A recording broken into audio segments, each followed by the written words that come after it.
Ayan mga best, at luto na nga ang ating napakasarap na gatang tulingan. Look at that! Sa sauce pa lang talaga namang at ito na yan. Sarap! At alam nyo ba, madali lang matutunan kung paano ko niluto to.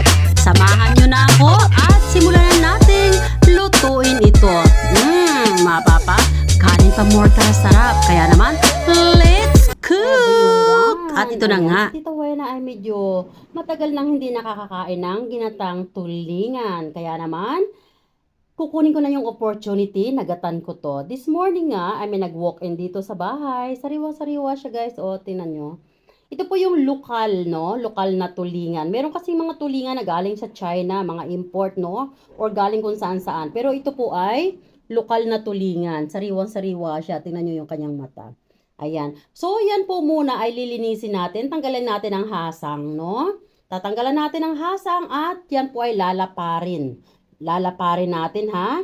And then, sasaingin muna natin sa suka. Sasaingin natin sa sibuyas,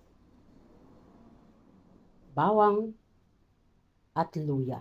So, yan tatlo na yan. At, huwag natin kalimutan ang pampasarap na pamintang durog. Ayan. At pagkasaing nga natin dyan, no? Pagkasaing nga natin sa mga ricado na yan at may konting suka. At tuyong-tuyo na siya. Make it sure guys na tuyong-tuyo ha. Gagata natin yan. Kasama naman ang ating pumpkin. Freshly harvest yan guys. Ayan. So, pumpkin.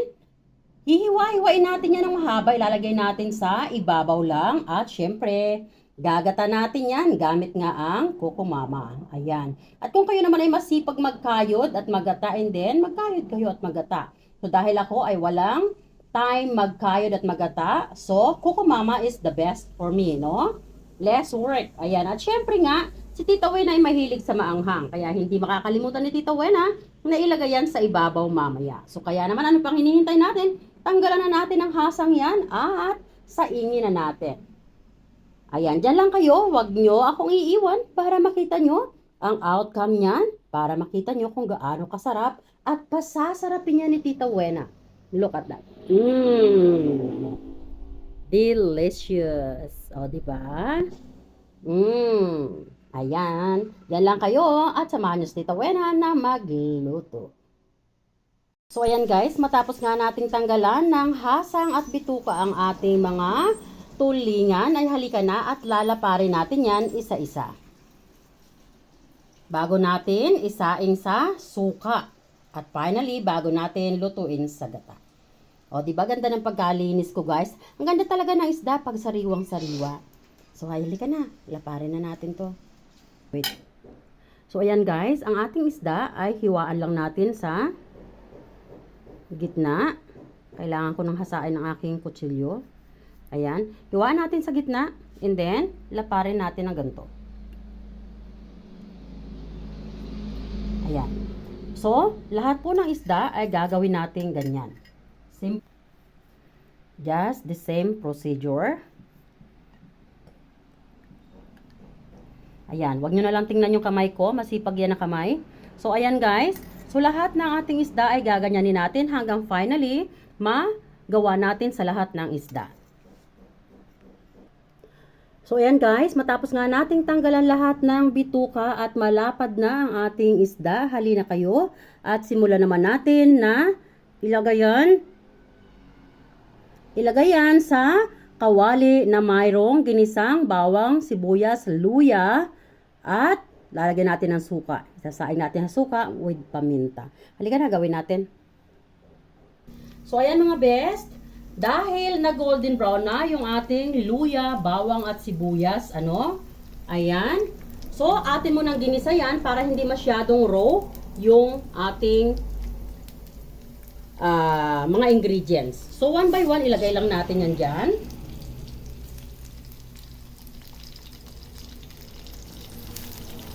So, unahin natin yung medyo malalaking size. At ibabaw natin yung mga medyo maliliit.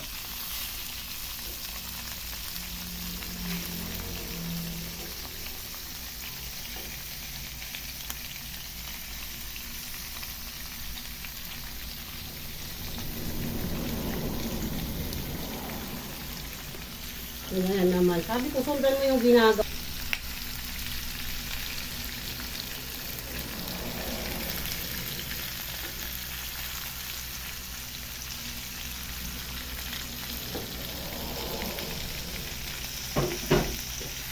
So, ayan mga bes, matapos nating ilagay lahat sa kawali yung ating fish, ay meron tayo dito tinira. Ayan, disinting kung ano yung ginawa natin na pagigisa sa mga ingredients. Ilagay lang natin yan dyan sa ibabaw. Ayan. At dito nga ay maglalagay na tayo ng durog na paminta. Kayo na lang ang mag-adjust. So, dahil ang ginatan ay masarap na, maraming durog na paminta, so medyo dadami-damihan ko ang durog na paminta. And then, ngayon ay maglalagay na rin ako ng suka. Bahala kayo kung anong brand ng suka ang gagamitin nyo. I make it sure na itutulo ko yung suka sa habunan ng mga isda. Ayan. Alam nyo guys, napakasarap ng method na to. Ayan, and then, iswirl lang natin ng ganyan. Swirl natin ng ganyan para yung mga ulo ng isda ay abutin ng ating pagluluto sa suka. Ayan. And then, tatakpan natin yan, no? Takpan natin para maging balance yung kanyang pagkaluto hanggang maiga yung suka. Ayan, after 3 minutes nga na nakasalang yan, tanggalin natin yung takip at lagay natin ng ginisang mix. Ayan, para mag-soak yung lasa. And then, takpan ulit natin. So, yan mga bes, nakikita nyo ba? Almost dry na yung suka natin, oh. Ayan, so hintayin natin yan na ma-dry totally. I-swirl-swirl lang po natin yan ng ganyan, no? Ayan. So, tinanggal ko na yung takip para ma-stop na po siya from moistening, no? Kasi hanggang nakatakip siya, hindi siya mada-dry or madidelay yung kanyang dryness, no? Kasi yung moist niya, continuous na babalik sa isda. So, kailangan, pag dinadry na natin, tanggalin na natin yung takip. Ayan. So, iswirl-swirl natin ng ganyan para maging balance, para hindi matutungan sa gitna. Ayan, so nakikita nyo. Ayan, ang ganda ng ating isda, guys. Ayan. Ganda, no? O, diba? So, yan na siya, guys, o. Tingnan mo. O, diba nagmamantika na siya sa ilalim? Hinaan na natin ang apoy. Ayan, hinaan na natin ang apoy. So, ganyan ako. Ganyan ang teknik ko sa paggagata ng tulingan. Ayan, magmaliliit man o magmalalaki. Hinaan na natin ang apoy. At ngayon naman ay ilalagay natin yung ating kalabasa sa ibabaw. Kalabasa at sili. Saka natin lalagyan ng gata.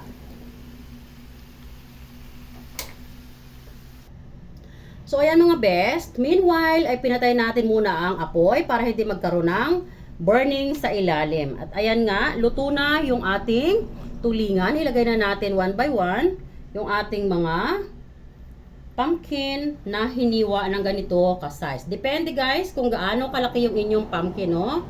Pag masyadong malaki, syempre hiwain nyo. Or putulin nyo. Dahil maliliit lang naman yung pumpkin ko, maliit na size. So, ganito na lang yung aking pagkahiwa. Anyway, pag yan ay naluto, syempre lalambot siya. Easy na hiwain din. Para ganyan na lang, mas masayang tingnan. Ano?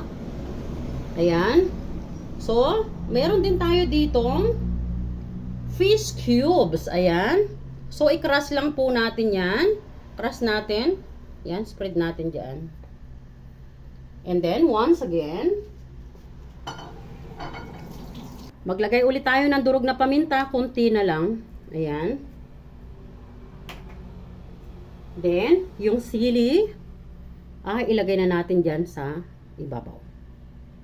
Ayan.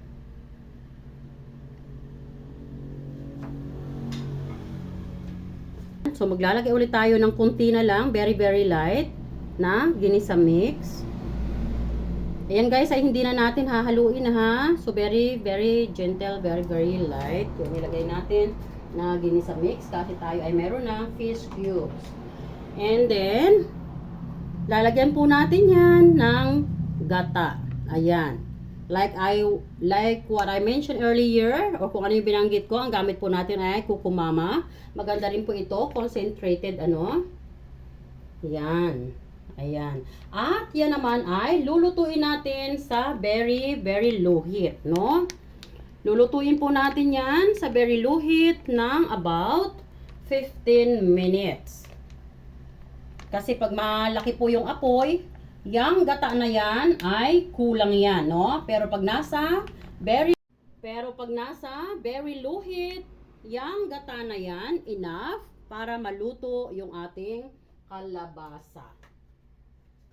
So, ang last po natin ay ilalagay, mag-sprinkle tayo ng konting sugar just to balance the taste. Ayan. And then, once again, i-on natin ang apoy. Ayan. I-on po natin ang apoy at hahayaan nga lang po natin yan sa very low heat. Ayan. At syempre, tatakpan natin yan para hindi mag-evaporate yung init para mas mabilis siya na maluto. Hahanap tayo ng takip na hindi didikit yung ating gulay at gata sa takip. So, hindi na yung woody na takip po ang gagamitin natin. Gagamit na tayo ng ibang klaseng takip. So, ayan na guys, kumukulo na siya. Tingnan nyo. So, ito ang gagamitin nating takip para mas bounty siya, mas mataas, no? So, hindi siya didikit doon. And then, hayaan lang natin yan, 15 minutes na naka very low heat. Maluluto na po yan. Huwag na tayo mag-add ng water para maging masarap at maging maganda ang texture. Ma-achieve natin yung lasa, texture na gusto natin sa isda at gulay, no? Ng ating ginataang tulingan. So, see you later sa outcome ng ating niluluto na napakasarap. For sure. I will love this and I know you guys will love it too. See you later. And yaran! So, ayan, nakikita nyo, super lapot ng ating gata. O, diba? Awesome. So, ayan. So, for sure, guys, ay luto na yung ating pumpkin. Ayan. Delicious. Sarap. Ayan. So, para naman tayo ay mayroong panglagay na gata sa kanin natin, pwede na po natin yung patayin. Kasi pag naigang manaiga, wala na tayo pang lalagay sa ating rice. Ayan, sarap niyan guys. Look at that. Ayan, o diba? Wow. Ayan, so nakita nyo yung ating gata. Super thick. So ayan guys, mag-scoop tayo ng gata. Ayan, lagay natin dyan sa diba? Yan no? Ganyang katik yung ating gata. Sarap.